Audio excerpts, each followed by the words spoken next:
First of all, before I start this very important video, I'm going to have to establish some context. First of all, I attended a Sherlock Society meeting in which we watched Mr. Holmes. Okay, Mr. Holmes, if you don't know, is like an adaptation, obviously, of the Sherlock Holmes story. Except for, imagine Sherlock Holmes, old, where everyone he knows is dead, he's totally alone, and he has dementia.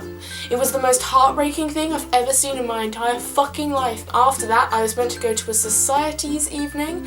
If you don't know, a society is like a club. Each of the societies, right, has to go as their club. So like Sherlock Society, we're all going to go as Sherlock. LGBT Society, which is the other society I'm in, we're also going to go as like Rainbow. And so I found like the best mid-ground for me to combine both Sherlock and Rainbow was just Sparkle.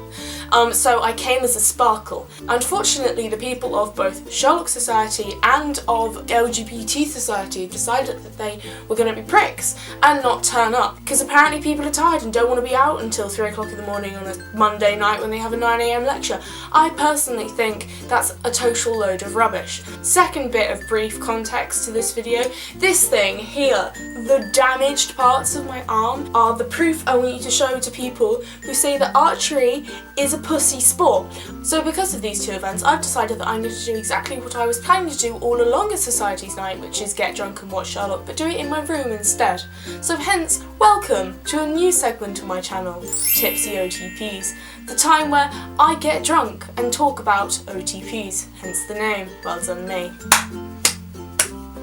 So this week we're starting with Johnlock. So what is Johnlock is the big question I hear no one asking because all of you weren't born in a fucking cave. So to all of you Neanderthals out there, Johnlock is the ship between the camp gay Sherlock Holmes and grumpy bisexual John Watson. They're the main characters of the hit TV show Sherlock, otherwise known as queer-baited two male leads run around London solving crimes and generally ignoring any female characters who may have a romantic interest to them, even their wives. It's written by Stephen Moffat and Mark Gatiss, i.e. Satan 1 and Satan 2, who are also responsible for the even gayer version of Sherlock Holmes in Doctor Who, which is Jenny and Vastra. Of course no one cares about that shit because it's two girls as opposed to two boys, but you know, I'm not here for that. Okay, I would say spoilers, but let's be honest here, you're all on the internet. If you can watch 11 fucking seasons of Supernatural flogging a dead horse, then you can watch 9 episodes of this, and just letting you know.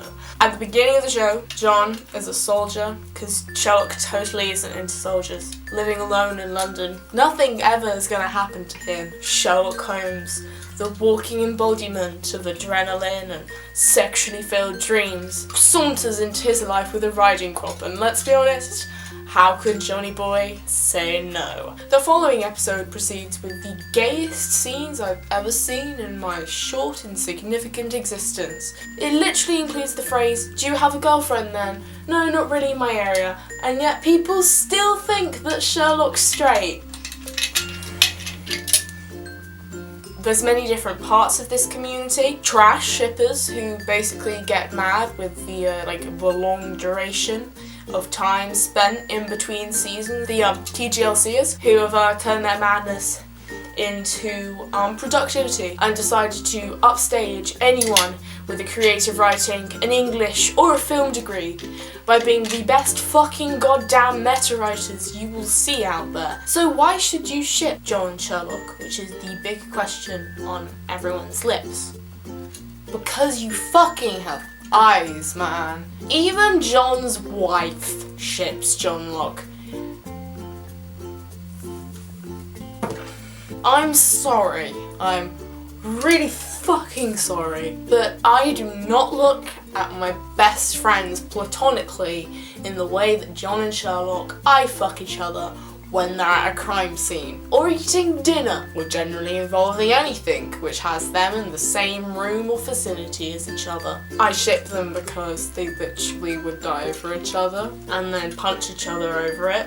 Why else do I ship them? Because they fucking not only would die for each other, they fucking kill for each other as well, because one day solving crimes just isn't gonna be enough. One day we're gonna be standing around a body and Sherlock Holmes is gonna be the one who put it there. But he didn't put it there because he was bored. He put it there because he was in love. Because Magnuson saw that John was Sherlock's weakness, it wasn't the drugs.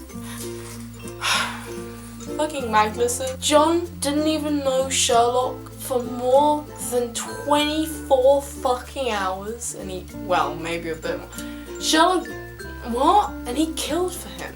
John crossed that line for him, and then Sherlock just repaid the debt years later.